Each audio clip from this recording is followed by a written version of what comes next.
இனிமையான நண்பர்களே, அன்புள்ளம் கொண்ட சொந்தங்களே, அனைவருக்கும் வணக்கம். பாமகவினிடம் வம்பு வளர்த்து சண்டை போட்டு கம்பி எண்ணிக் கொண்டிருக்கும் சீமானின் தும்பிகள், இவற்றை பற்றி இந்த காணொலியில் சற்று விரிவாக காண்போம்.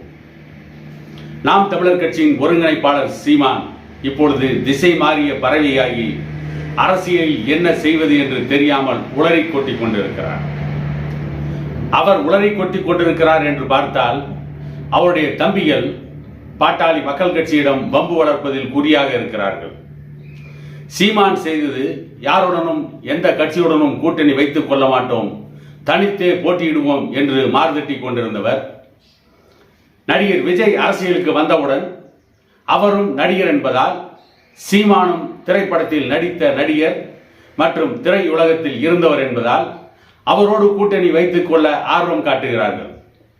இந்த இரண்டு கூத்தாடிகளும் சேர்ந்து கூட்டணி அமைத்து ஆட்சியை பிடித்து விடலாம் என்று திராவிட கட்சிகளைப் போல கனவு காண்கிறார்கள்.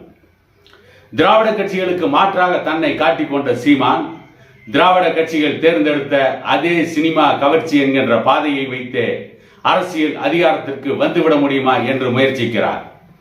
அதற்காக திரைப்பட நடிகர் விஜய் ஆரம்பித்த கட்சியோடு கூட்டணி வைக்கப் போவதாக, அவர் நடத்துகின்ற மாநாட்டில் அழைப்பு வந்தால் இவர் கலந்து கொண்டு இருவரும் இணைந்து அரசியலில் செயல்பட போவதாக செய்திகள் வந்து கொண்டிருக்கிறது.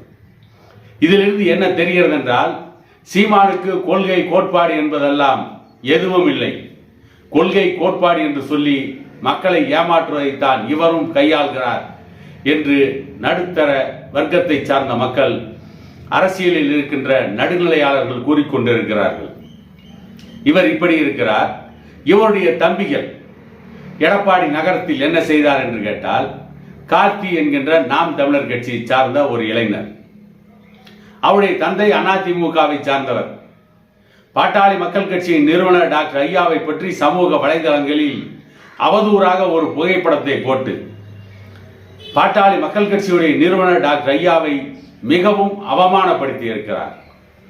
அதை பற்றி கேள்வி கேட்ட பாட்டாளி மக்கள் கட்சியின் சமூக ஊடக பேரவை சார்ந்தவர்களை தாறுமாறாக அவதூறாக திட்டியிருக்கிறார். பாட்டாளி மக்கள் கட்சியை சார்ந்தவர்கள் நினைத்திருந்தால் அந்த கார்த்தி என்பவரை அந்த இடத்திலேயே தண்டித்திருக்க முடியும், தாக்கி இருக்க முடியும். ஆனால் ஜனநாயகத்தின் மீது நம்பிக்கை வைத்து நன்முறையில் செயல்பட வேண்டும் என்கின்ற ஒரே காரணத்திற்காக நாம் தமிழர் கட்சியை சார்ந்த சீமானின் அந்த தம்பி, சீமானின் அந்த தும்பி கார்த்தி மீது எடப்பாடி காவல் நிலையத்தில் அவர் மீது புகார் கொடுத்து கைது செய்யப்பட்டு சிறையில் அடைக்கப்பட்டிருக்கிறார். எடப்பாடியிலே பாட்டாளி மக்கள் கட்சியின் மீது அவதூறு கிளப்ப வேண்டும் என்பதற்காக சீமானுடைய தும்பியும் அவருடைய தந்தை அதிமுகவை சார்ந்தவரும் கூட்டணி அமைத்திருக்கிறார்கள்.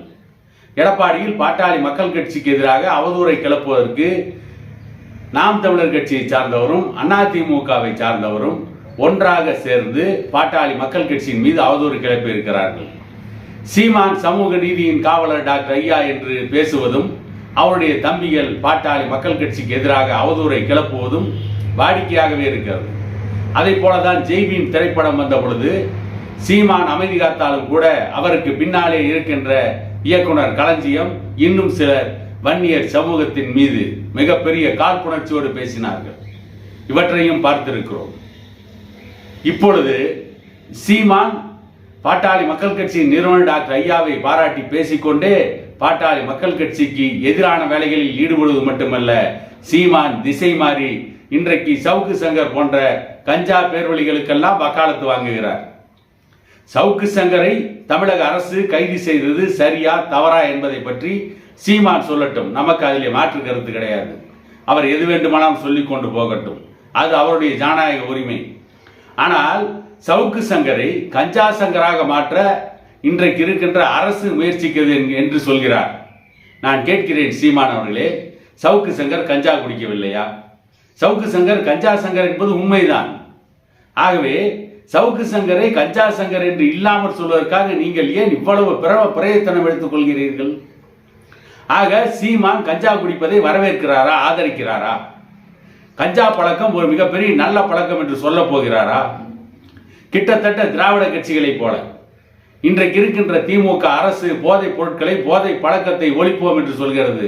ஆனால் மதுபான கடைகளை மூட மறுக்கிறது. டாஸ்மாக் மதுபான கடைகளை மூட மறுத்துவிட்டு போதை பழக்கத்தை ஒழிப்பதற்கு, போதைப் பொருட்களை ஒழிப்பதற்கு தலைமைச் செயலகத்திலே அதிகாரிகளை அழைத்து கூட்டம் நடத்துகிறார் இன்றைய முதலமைச்சர் மு.க. ஸ்டாலின்.